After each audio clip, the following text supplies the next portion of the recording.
नमस्कार दोस्तों, आज हम पढ़ेंगे ट्रांसलेशन। यदि आप कक्षा 9वीं या कक्षा 10वीं में हैं तो ये वीडियो आपके लिए बहुत ज़्यादा इम्पोर्टेंट होने वाला है, क्योंकि इस वीडियो में हम बहुत सारे वाक्यों का ट्रांसलेट करना सीखेंगे और हम उन वाक्यों का ट्रांसलेट करेंगे जो वार्षिक परीक्षा में वाक्य पूछे गए हैं। तो ध्यान से इस पूरी एक्सरसाइज को समझना ताकि ट्रांसलेशन आपसे अच्छे से बनने लगे। ये सभी वाक्य बहुत इंपॉर्टेंट हैं। परीक्षा में वाक्य इसी प्रकार से पूछे गए हैं। आप मिला सकते हैं अपनी गाइड या परीक्षा अध्ययन में, तो आप देखेंगे बिल्कुल यही के यही वाक्य आपको परीक्षा में पूछे गए हैं। तो आज हम जो है इन सभी वाक्यों का ट्रांसलेट सीखेंगे, लेकिन ट्रांसलेट करने से पहले हम नियम समझ लेते हैं, क्योंकि ऐसा नहीं कि ट्रांसलेट बस बता दिया, नियम के साथ आपको सिखाएंगे। तो हम शुरू करते हैं और पढ़ते हैं इनकम्प्लीट वर्ब के रूप में टेंस। देखिए, टेंसों का अध्ययन दो प्रकार से किया जाता है। एक कंप्लीट वर्ब के रूप में होते हैं, जो आपने देख लिए होंगे कि 12 टाइप होते हैं। प्रेजेंट के विचार, पास्ट के विचार, फ्यूचर के विचार होते हैं, लेकिन हम उनकी बात नहीं कर रहे। हम बात कर रहे हैं इनकम्प्लीट वर्ब वाले टेंस, जो केवल प्रेजेंट, पास्ट, फ्यूचर होते हैं। इनका कोई टाइप नहीं होता है।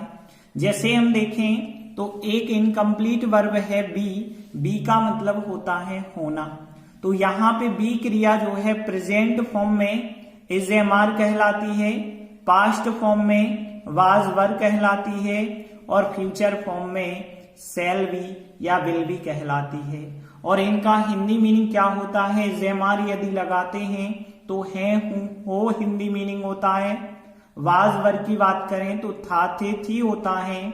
और शैल बी या विल बी की बात करें तो होगा, होंगे या होगी हिंदी मीनिंग होता है। और यदि हमें इन सब से कोई वाक्य बनाना है तो वाक्य बनाने के लिए हम एक स्ट्रक्चर बना लेते हैं, जो कि इस प्रकार से होगा। देखिए कैसे। सबसे पहले सब्जेक्ट आपको लिखना है। यदि वाक्य प्रेजेंट का है, कैसे पता चलता है? लास्ट में है, हूं, हो आ रहे होंगे तो वो प्रेजेंट का कहलाएगा, तो हम एजेमार में से लगाएंगे। यदि लास्ट में था, थे, थी आ रहे होंगे तो फिर हम वाज या वर में से लगाएंगे। और यदि होगा, होंगे या होगी वर्ड आ रहे होंगे तो हम शैल बी या विल बी में से लगाएंगे। तो सब्जेक्ट के बाद हम इन्हें सहायक क्रिया कह सकते हैं, और सहायक क्रिया के बाद कॉम्प्लीमेंट लिखते हैं। कॉम्प्लीमेंट को कह सकते हैं हम पूरक, मतलब वाक्य को पूरा करने वाले जो शब्द होते हैं उन्हें पूरक कहा जाता है। हम इसे ऑब्जेक्ट भी कह सकते हैं कि सब्जेक्ट, सहायक क्रिया और ऑब्जेक्ट। तो अब हमें सीखना होगा कि इस स्ट्रक्चर के द्वारा वाक्य कैसे बनते हैं। तो उससे पहले जरूरी क्या है, हमें पता हो जाए इज कहाँ लगाते हैं, एम कहाँ लगाते हैं, आर कहाँ लगाते हैं, वाजवर कहाँ लगती है, शैल बी और विल बी कहाँ कहाँ पे लगती है। तो देखिए, इज कहाँ पे लगा सकते हैं हम? जब सब्जेक्ट ही, सी, इट नाम एक वचन होगा तो हम उसमें इज सहायक क्रिया लगाएंगे। और एम कहाँ लगाना है? एम केवल आई के साथ लगाना है। और आर सहायक क्रिया कहाँ लगाना है? जब सब्जेक्ट यू, वी, दे होगा या बहुवचन होंगे तो वहां पे आप आर सहायक क्रिया लगाएंगे। तो इज एम आर तो आपको पता हो गई। अब देखते हैं वाज वर की बात कर लेते हैं। तो ध्यान देना, वाज जो बनी है वो इज और एम को मिला के बनी है। तो जहां इज और एम लगते हैं वहां पे हम वाज लगाएंगे। तो आई और ही, सी, इट नाम एक वचन, इन सबके साथ वाज लगाएंगे। और वर की बात करें तो जैसी आर थी वैसे वर है। तो यहाँ पे यू, वी, दे था, बहुवचन था, तो जहां पे आर लगाते हैं वहीं पे वर सहायक क्रिया लगती है। इसके बाद देखिए, शैल बी और विल बी कहाँ लगते हैं? तो ध्यान रखना, आई, वी के साथ, आई और वी सब्जेक्ट के साथ शैल सहायक क्रिया लगती है। और बाकी सब जितने भी बचे, आई, वी को छोड़ दें, जितने भी सब्जेक्ट बचे सबके साथ विल बी हम लगाएंगे। तो इतना सब तो आपको पहले से पता होगा। अब हम सीधे एग्जाम्पल पे आ जाते हैं और ध्यान से समझते चलेंगे। जैसे देखिए पहला एग्जाम्पल लिया हमने, तुम मेरे मित्र हो, तो यहाँ पे लास्ट में हो आया, मतलब प्रेजेंट टेंस है।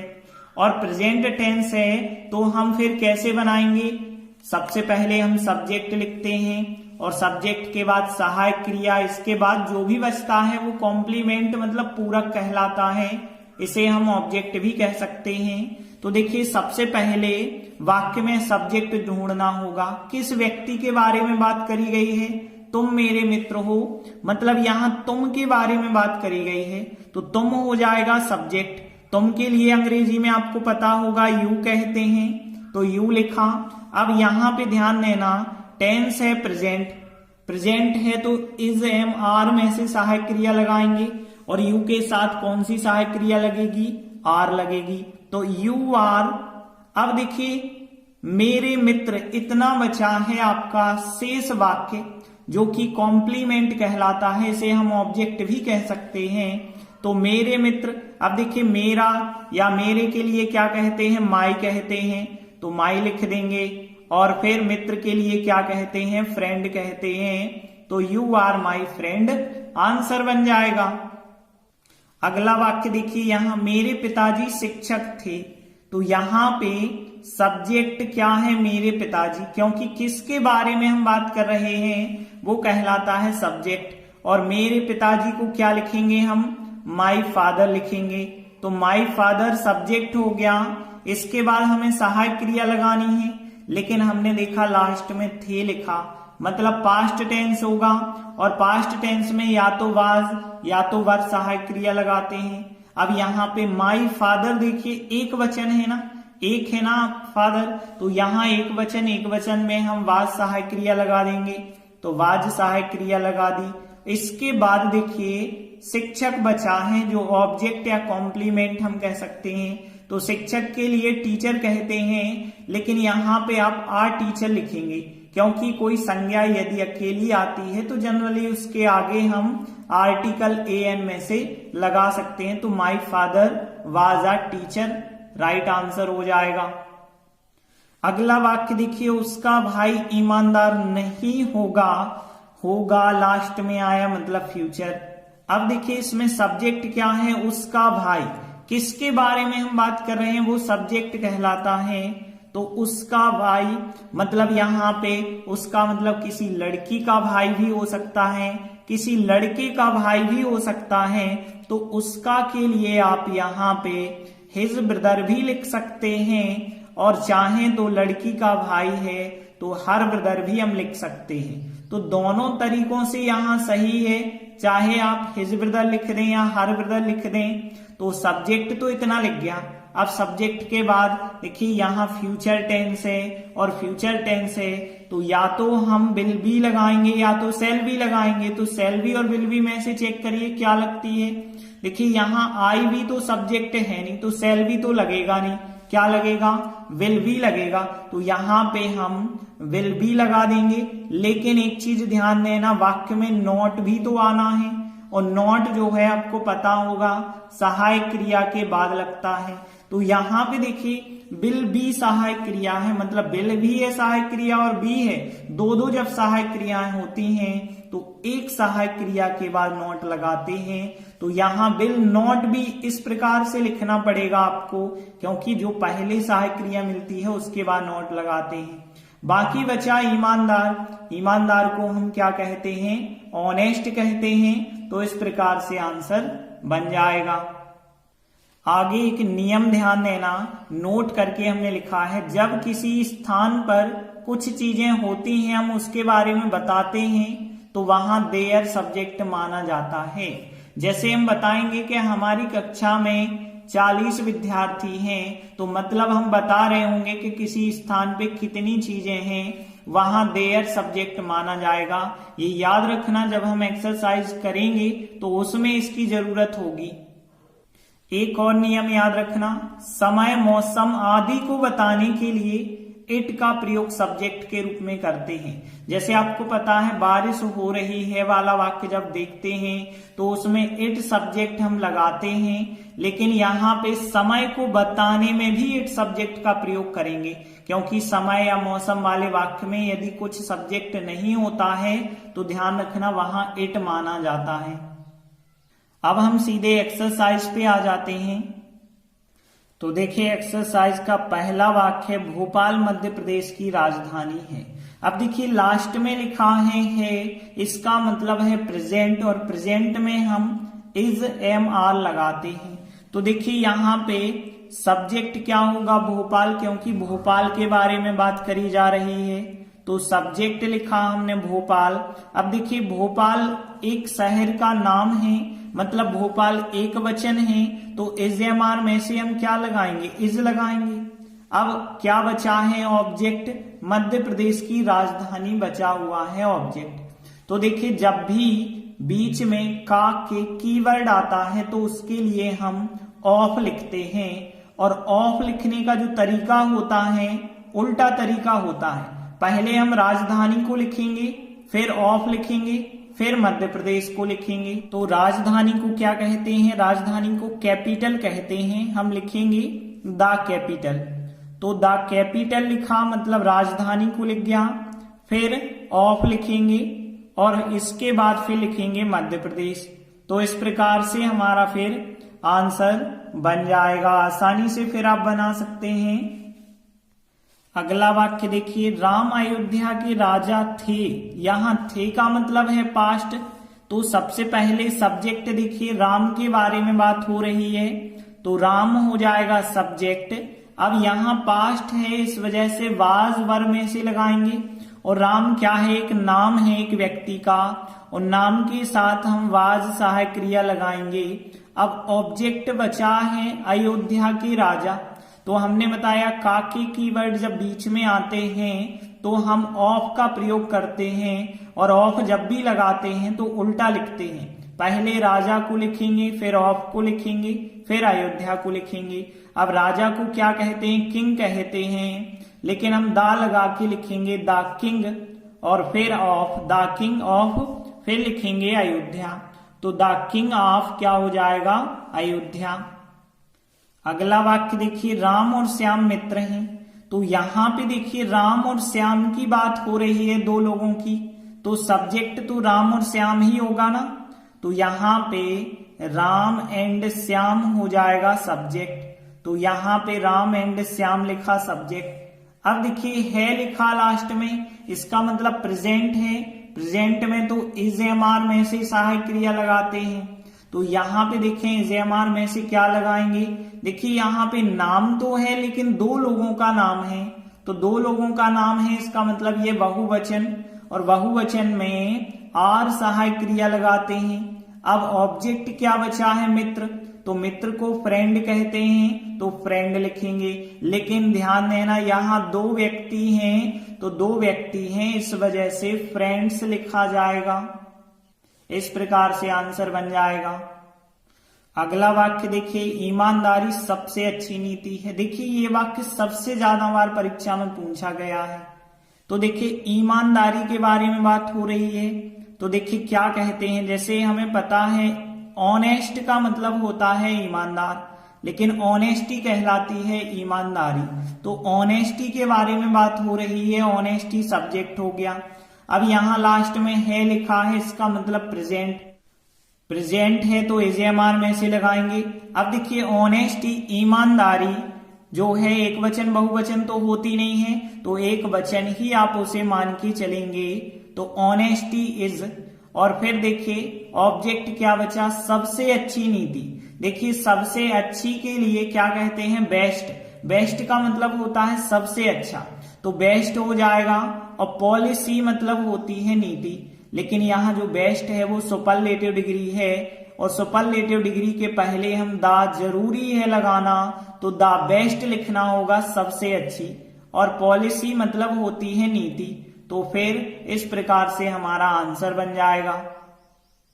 अगला वाक्य देखिए, आज छुट्टी है। इस वाक्य को कैसे बनाएंगे, देखिए यहाँ पे टुडे आज को कहते हैं और छुट्टी को या छुट्टी का दिन जो होता है हॉलीडे कहलाता है। लास्ट में है लिखा है मतलब प्रेजेंट है, इज एम आर सहायक क्रिया लगाएंगे। तो देखिए सबसे पहले आप सब्जेक्ट यहाँ पे टुडे बना सकते हैं, तो टुडे सब्जेक्ट हो गया। अब टुडे एक वचन में लिया जाता है इसलिए सहायक क्रिया इज, और फिर छुट्टी या छुट्टी के दिन को कहते हैं हॉलीडे, तो आप आ हॉलीडे लिख सकते हैं कि आज एक छुट्टी का दिन है, तो फिर आ हॉलीडे, इस प्रकार से आंसर बन जाएगा। इस आंसर को हम ऐसे भी बना सकते हैं क्योंकि समय को बताने में इट का प्रयोग हम कर सकते हैं सब्जेक्ट के रूप में, तो इट इज लिखेंगे और फिर छुट्टी को पहले लिखेंगे और आज को बाद में लिखेंगे, तो it is a holiday, it is a holiday today. इस प्रकार से भी वाक्य बनाया जा सकता है। तो जब समय के बारे में बात करें कि आज जैसे सोमवार है, आज मंगलवार है, तो ऐसे वाक्य जो है हम दो टाइप से बना सकते हैं। एक तो यहाँ पे इट का प्रयोग करके सब्जेक्ट के रूप में, और दूसरा जो है आज शुरू में लिखा है तो आज ही हम सब्जेक्ट बना सकते हैं। अगला वाक्य देखिए, तुम मेरे शत्रु हो, तो यहाँ पे हो का मतलब है प्रेजेंट। अब देखिए सब्जेक्ट क्या है, यहाँ पे यू है, तो यू, अब यू के हिसाब से हमें लगाना होगा, प्रेजेंट में है तो इज एम आर, तो यू के हिसाब से तो आर सहायक क्रिया लगती है, तो यू आर। अब ऑब्जेक्ट बचा मेरे शत्रु, तो मेरे के लिए क्या कहते हैं, माई कहते हैं, तो माई, और शत्रु के लिए कहते हैं एनिमी, तो ध्यान रखना एनिमी का मतलब होता है शत्रु, तो यू सब्जेक्ट आर सहायक क्रिया माई एनिमी, आंसर बन जाएगा।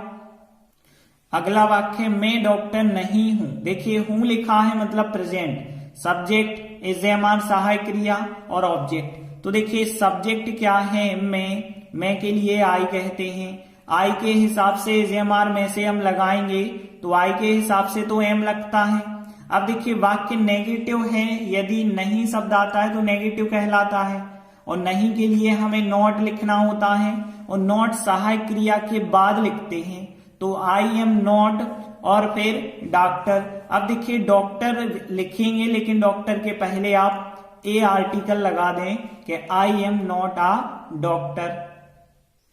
इसके बाद देखिए अगला वाक्य, छत पर बंदर हैं, तो यहां पे देखिए हम बता रहे हैं इसका मतलब प्रेजेंट तो है, लेकिन एक चीज और ध्यान देना, इस वाक्य में हम ये बता रहे कि किसी स्थान पे क्या चीजें हैं, तो उस वाक्य को हमने बताया था देयर सब्जेक्ट के द्वारा बनाते हैं, तो यहाँ पे देयर सब्जेक्ट होगा। एक चीज अच्छे से ध्यान रखना क्योंकि ऐसा वाक्य पूछा जाता है, तो देयर यहाँ पे सब्जेक्ट होगा क्योंकि हम बता रहे कि छत पर बंदर हैं, इसका मतलब है छत एक स्थान है, उस स्थान पे कोई चीजें हैं तो देयर के द्वारा बताई जाती हैं। अब देयर के बाद इज एम आर में से हम लगाते हैं, तो देयर के बाद देखें तो यहाँ पे इज एम आर कोई फिक्स नहीं है, ऑब्जेक्ट पे डिपेंड करता है कि इज लगाएंगे कि आर लगाएंगे, क्योंकि आई के साथ तो एम लगता है, इतना तो ठीक है। अब देखिए बंदर को हम कहते हैं मंकी, अब मंकी एक है या बहुत सारे हैं वो तो वाक्य में पता होगा, तो देखिए छत पर बंदर हैं, यदि बिंदी लगी है तो इसका मतलब है बंदर बहुवचन है। यदि हमने कहा छत पर बंदर है तो बिंदी नहीं लगाएंगे, वो एक वचन माना जाएगा, फिर एक मंकी होगा। बंदर हैं का मतलब है बहुत सारे बंदर हैं, और बहुत सारे होंगे तो आर सहायक क्रिया आपको लगानी पड़ेगी, तो फिर देयर सब्जेक्ट हो गया, आर सहायक क्रिया। अब देखिए बंदर बचा है और छत पर बचा है, दो चीजें बची हैं, और ध्यान रखना स्थान लास्ट में लिखा जाता है, पहले हम इन चीजों को लिखेंगे, तो बंदर को लिखेंगे तो देयर आर, मंकी कहते हैं बंदर को, लेकिन बंदर बहुवचन है यहाँ पे तो मंकीज हो जाएगा। और फिर छत पर, छत को क्या कहते हैं, रूफ कहते हैं, लेकिन पहले तो पर को लिखना पड़ेगा, तो पर को क्या लिखेंगे, ऑन, फिर द रूफ लिख देंगे, रूफ का मतलब होता है छत, तो इस प्रकार से आंसर बन जाएगा। इसी प्रकार से एक और इम्पोर्टेंट वाक्य, ये अक्सर परीक्षा में पूछा जाता है, 40 छात्र की जगह 50 दे देंगे, लेकिन वाक्य यही जरूर पूछेंगे, मेरी कक्षा में 40 छात्र हैं तो देखिए यहाँ पे भी बताया गया कि किसी स्थान में कितनी चीजें हैं, तो वहां पे भी आप देयर का प्रयोग कर देना। तो देयर का प्रयोग करेंगे। अब है लिखा है, इसका मतलब प्रेजेंट है, और यहाँ 40 छात्रों की बात हो रही है, तो आर सहायक क्रिया लगाएंगे। यदि एक छात्र की बात होती तो एज भी लग सकती थी। अब देखिए 40 छात्र हमें पहले लिखना है, फिर बाकी ये बाद में लिखना है, क्योंकि पहले हम ऑब्जेक्ट लिखते हैं, स्थान वाला जो ऑब्जेक्ट होता है वो लास्ट में लिखते हैं। तो पहले हम लिखेंगे 40 छात्र, 40 छात्र मतलब 40 स्टूडेंट्स लिखेंगे। एस जरूर लगाना क्योंकि 40 स्टूडेंट हैं। और फिर कहाँ पे, मेरी कक्षा में, तो पहले प्रीपोजिशन आती है तो इन, और फिर रह गया मेरी कक्षा। मेरी को माई कहते हैं और कक्षा को क्लास कहते हैं। तो इस प्रकार से आंसर बन जाएगा। अगला वाक्य देखिए, आपकी कक्षा में कितनी लड़कियां हैं। इंट्रागेटिव वाक्य आ गया। अब कैसे बनाएंगे इंट्रागेटिव वाक्य, तो ध्यान से समझना। जैसे कितनी की जगह कोई संख्या दी जाती 50, तो वाक्य होता आपकी कक्षा में 50 लड़कियां हैं। फिर इस वाक्य को आप कैसे बनाते, देयर सब्जेक्ट रखते, आर सहायक क्रिया लगाते, फिर लिखते आप कि 50 लड़कियां मतलब यहाँ पे गर्ल्स लिखते, फिर इन लिखते, और फिर लिख देते आपकी कक्षा में, और आपकी कक्षा में मतलब योर क्लास लिख देते। तो इस प्रकार से ही तो वाक्य बनता कि नहीं बनता। लेकिन अब हमें बनाना है इंट्रागेटिव वाक्य। इंट्रागेटिव वाक्य बनाना है, 50 की जगह क्या हो गया, कितनी शब्द हो गया, बस कितनी शब्द हो गया, 50 की जगह कितनी हो गया। और इंट्रागेटिव वाक्य आपको पता है कैसे बनता है। यदि कोई क्वेश्चन वर्ड है तो वो क्वेश्चन वर्ड सबसे पहले लिखा जाता है। क्वेश्चन वर्ड को हम सबसे पहले लिखते हैं, फिर सहायक क्रिया आगे लगाते हैं, फिर जो वाक्य बचता है वो वाक्य लिख देते हैं। और कितनी के लिए क्या कहते हैं, कितनी के लिए हम हाउ मैनी कहते हैं। हाउ मच भी होता है, लेकिन जब हम गिनती बताते हैं तो वहां हाउ मैनी का प्रयोग करते हैं। तो पहले हमें इतना वर्ड लिखना पड़ेगा। तो देखिए पहले हम लिखेंगे हाउ मैनी गर्ल्स, ठीक है, हाउ मैनी गर्ल्स को सबसे पहले लिखेंगे। बाकी बच रहा है there are in your class. इस वाक्य को इंट्रागेटिव बनाएंगे।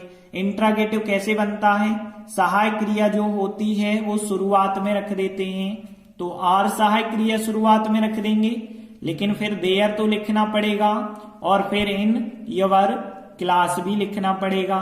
तो इस प्रकार से आंसर बन जाएगा, और लास्ट में क्वेश्चन मार्क जरूर लगा दें। इसके बाद देखिए अगला वाक्य, आपकी उम्र कितनी है। तो इस वाक्य को भी ध्यान से समझना। इस वाक्य को हम दो प्रकार से कह सकते हैं। देखिए आपकी उम्र क्या है, ऐसा भी तो हम कह सकते हैं। तो यहाँ पे जब हम कहेंगे आपकी उम्र क्या है, तो फिर वाक्य कैसे बनेगा, यहाँ पे पहले हमें लिखना पड़ेगा क्या के लिए। तो क्या के लिए हम ऐसे लिख सकते हैं, व्हाट इज योर एज। एक तो इस टाइप से सेंटेंस बन सकता है, व्हाट इज योर एज। तो ये कैसे बनाया हमने, देखिए आपकी उम्र का मतलब है योर एज, और क्या के लिए कहते हैं व्हाट। हमें पता है पहले आता है क्वेश्चन वर्ड, तो पहले आएगा क्या के लिए व्हाट, फिर सहायक क्रिया आ जाएगी इज, फिर आ जाएगा योर एज। तो व्हाट इज योर एज मतलब आपकी उम्र क्या है। और इस सेंटेंस को इस प्रकार से भी बना सकते हैं कि हाउ ओल्ड आर यू। तो इस प्रकार से भी आप बना सकते हैं हाउ ओल्ड आर यू। इसका मतलब भी है कि आपकी उम्र कितनी है या आप कितने वर्ष के हो।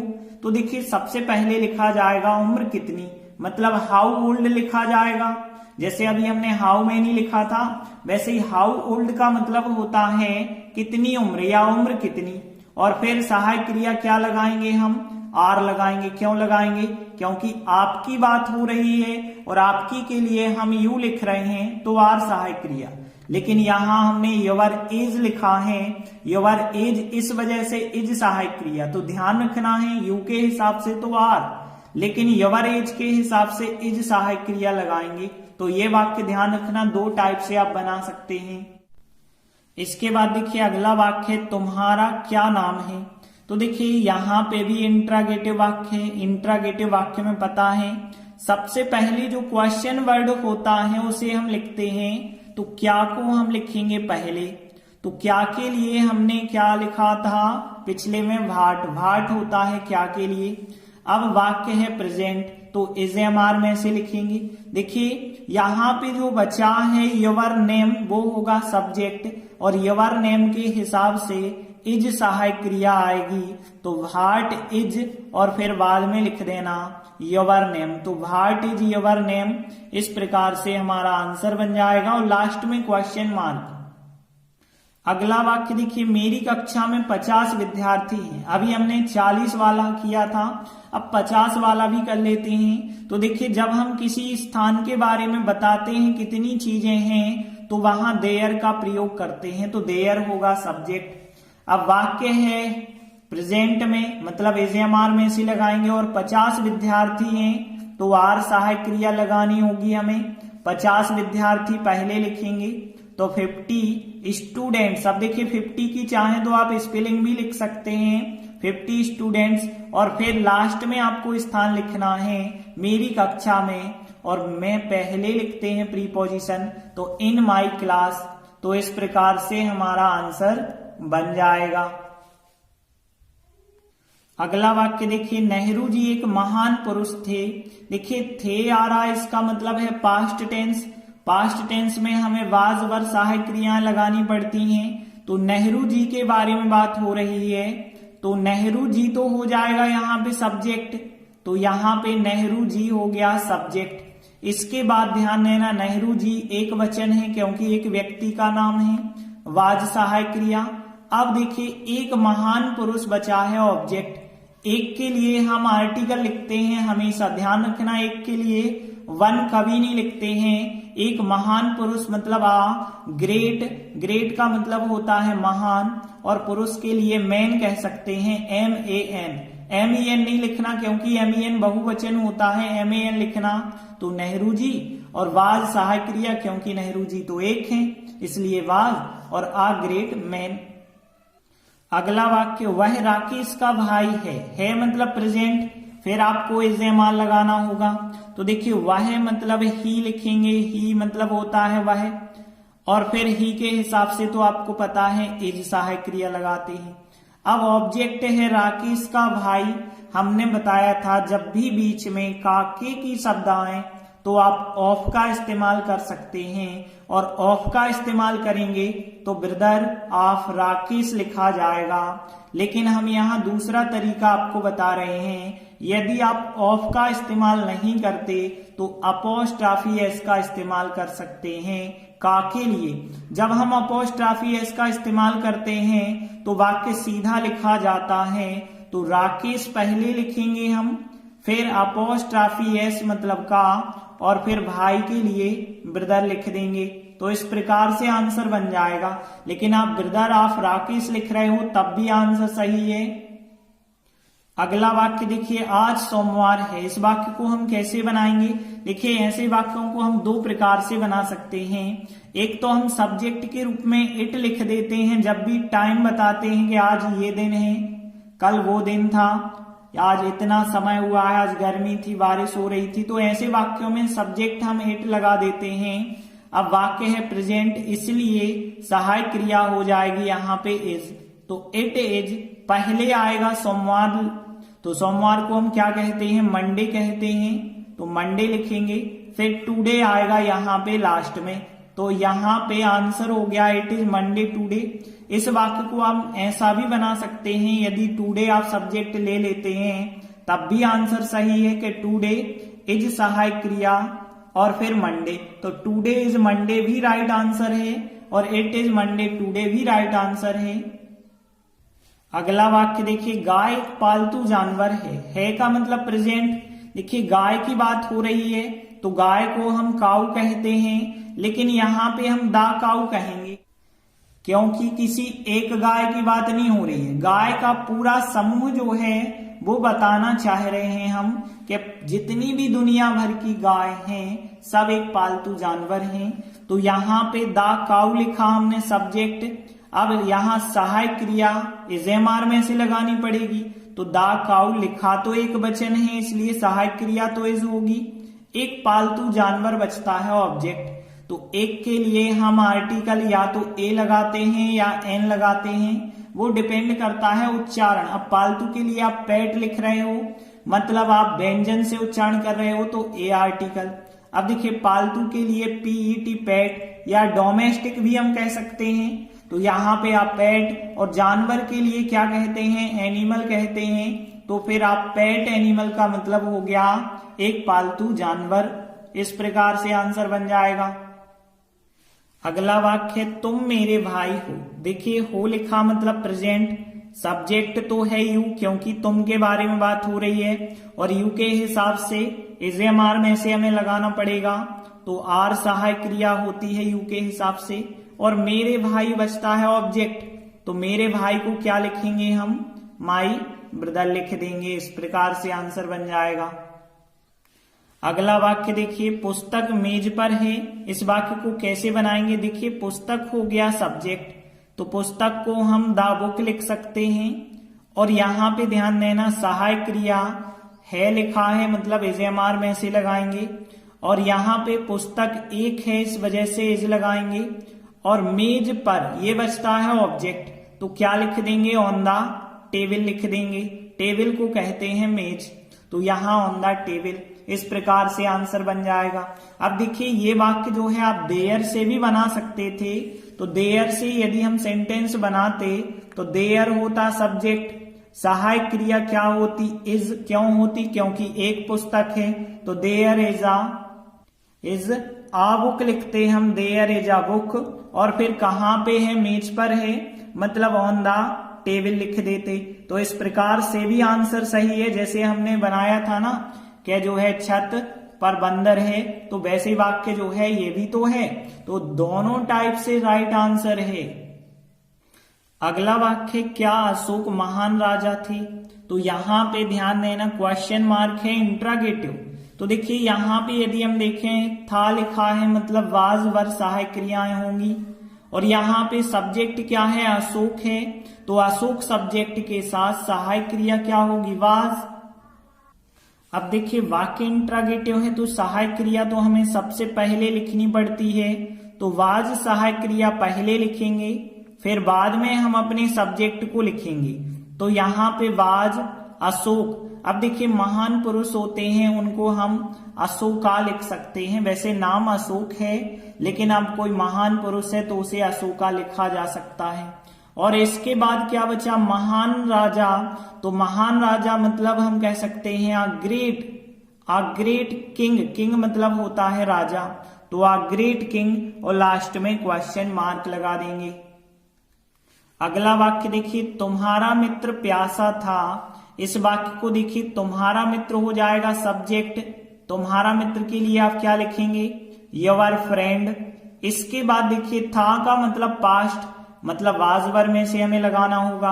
अब योर फ्रेंड तो एक वचन है, तो वाज सहायक क्रिया। देखिए यू होता तो यू के हिसाब से वर लगाते, लेकिन योर फ्रेंड के हिसाब से वर नहीं होगी, वाज सहायक क्रिया होगी। ऑब्जेक्ट बचता है प्यासा। अब प्यासा के लिए क्या कहते हैं, थर्स्टी कहते हैं। थर्स्टी मतलब होता है प्यासा। अगला वाक्य, मेरे विद्यालय में 10 कमरे हैं। देखिए फिर आ गया देयर वाला वाक्य, क्योंकि किसी स्थान पे कितनी चीजें हैं देयर के द्वारा हम बताते हैं, तो देयर। अब देखिए यहाँ पे जब है लिखा है, मतलब यहाँ इज एम आर में से हमें लगाना है। और 10 कमरे मतलब बहुवचन, तो आर सहायक क्रिया लिखेंगे। अब देखिए 10 कमरों को हम पहले लिखेंगे, तो 10 कमरों को क्या लिख देना होगा, 10 रूम्स लिख देना होगा। और एक चीज याद रखना, यदि 10 जो है हिंदी में लिखा है तो आपको 10 की स्पेलिंग लिखनी होगी, और नंबर में लिखा होता तो नंबर ही हम लिख देते, 10 रूम्स। और फिर मेरे विद्यालय में, फिर इतना हम स्थान लास्ट में लिखते हैं, तो इन मतलब में, और मेरे विद्यालय को क्या कहेंगे, माई स्कूल कह देंगे। तो इस प्रकार से आंसर बन जाएगा। इसके बाद अगला वाक्य देखिए, भारत एक स्वतंत्र राष्ट्र है का मतलब इज एम आर सहायक क्रिया। देखिए भारत को हम इंडिया लिखते हैं, इंडिया एक देश का नाम है, इस वजह से सहायक क्रिया क्या लगा दो, इज। अब देखिए ऑब्जेक्ट बचा एक स्वतंत्र राष्ट्र, तो तो यहाँ पे राष्ट्र कह दो या देश कह दो, बात तो एक ही है। तो यहाँ राष्ट्र को हम कंट्री कह सकते हैं, नेशन भी कहा जा सकता है। अब स्वतंत्र, तो स्वतंत्र को इंडिपेंडेंट कहते हैं। इंडिपेंडेंट मतलब हो गया स्वतंत्र, और राष्ट्र को हम नेशन या कंट्री लिख सकते हैं। अब यहाँ पे ध्यान देना, एक के लिए हम हमेशा आर्टिकल ए अथवा एन लगाते हैं, और जब इंडिपेंडेंट, इन मतलब स्वर से उच्चारण आ रहा है तो फिर यहां एन आर्टिकल आपको लिखना पड़ेगा। इस प्रकार से हमारा आंसर बनेगा। अगला वाक्य देखिए, अंगूर खट्टे हैं, है का मतलब प्रेजेंट, फिर एजेएमआर हम लगाएंगे।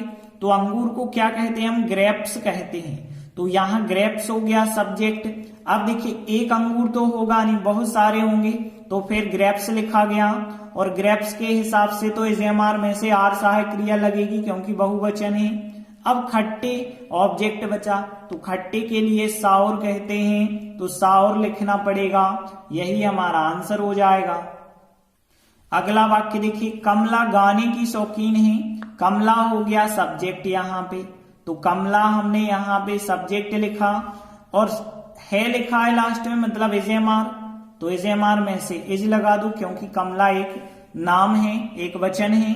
अब देखिए इसके बाद क्या बचा है, गाने की शौकीन। तो यहाँ पे पहले हमें शौकीन लिखना होगा, फिर ऑफ लिखना होगा, फिर गाने को लिखना होगा।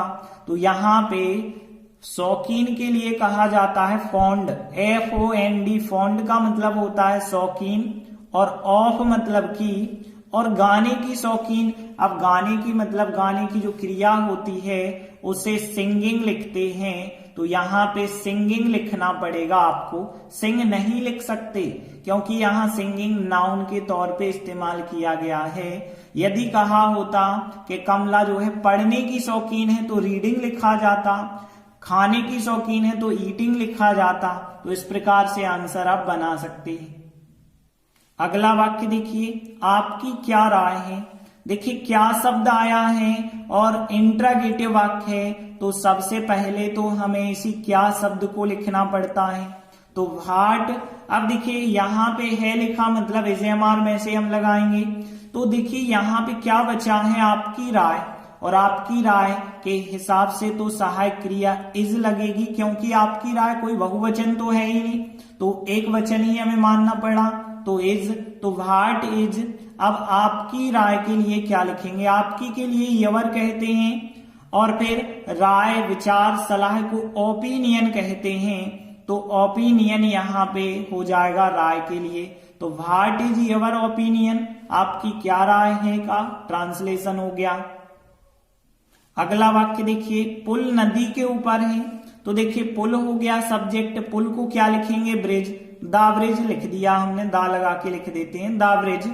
अब देखिए है का मतलब है एजेएमआर, और एजेएमआर में से हम दा ब्रिज एक वचन है तो इज सहायक क्रिया लगाएंगे।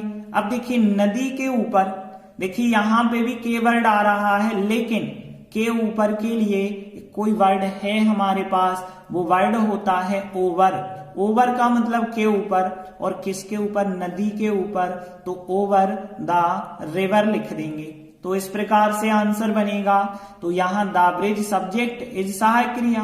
अब यहाँ पे ऊपर अकेले के लिए कोई शब्द नहीं हम लिखते हैं, के ऊपर के लिए ओवर होता है, फिर लिख देंगे द रिवर। इस प्रकार से आंसर बन जाएगा। इस आंसर को हम देयर से भी बना सकते थे, लेकिन हमने यही बना दिया तो भी सही है। अगला वाक्य देखिए, वह मेरा पक्का मित्र है। तो देखिए वह मतलब कोई लड़का है, ही लिखा हमने, है मतलब एजेएमआर में से इज लिखा, और मेरा पक्का मित्र बचता है ऑब्जेक्ट, तो माई। अब देखिए पक्का के लिए यहाँ पे एक शब्द हम लिख रहे हैं फास्ट। तो फास्ट का मतलब वैसे तो तेज होता है, लेकिन फास्ट का मतलब पक्का भी होता है, तो फास्ट फ्रेंड, फ्रेंड मतलब हो जाएगा मित्र। आप यहाँ फास्ट की जगह क्लोज भी लिख सकते हैं कि वह मेरा क्लोज फ्रेंड है या फिर फास्ट फ्रेंड है।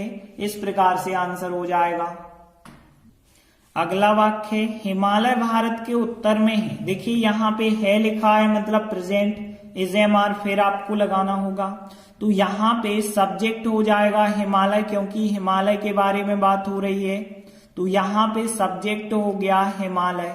लेकिन ध्यान रखना, हिमालय के लिए हम हिमालयास लिख देते हैं, तो हिमालयास लिखा जरूर है लेकिन वो माना जाता है एक वचन, तो द हिमालयास इज। इसके बाद देखिए क्या बचता है ऑब्जेक्ट, भारत के उत्तर में। तो यहाँ पे ध्यान देना, इसे कैसे लिखेंगे, तो यहाँ पे भारत को तो इंडिया कहते हैं, ऑफ मतलब के, उत्तर को हम नॉर्थ कहते हैं, मैं को इन कहते हैं।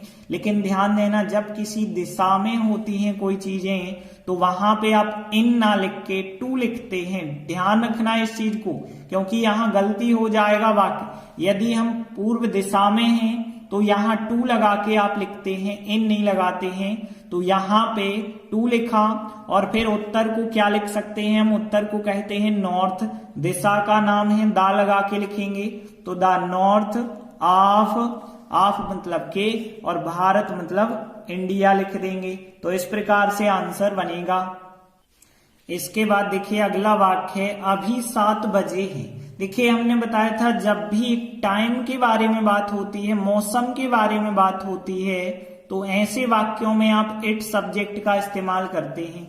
इट, अब वाक्य प्रेजेंट में है तो इज सहायक क्रिया। अब देखिए पहले लिखा जाएगा 7 बजे, और 7 बजे को हम क्या लिखते हैं, 7 o'clock। ओ क्लॉक का मतलब होता है बजे, तो ध्यान देना, ओ क्लॉक का मतलब होता है बजे, तो 7 बजे मतलब 7 o'clock।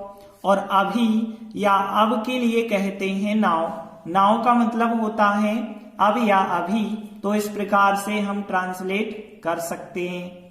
इसी के साथ हमारी एक्सरसाइज यहीं समाप्त होती है। हम आशा करते हैं कि जो हमने 30 वाक्य बताए आसानी से आपको समझ आ चुके होंगे। धन्यवाद।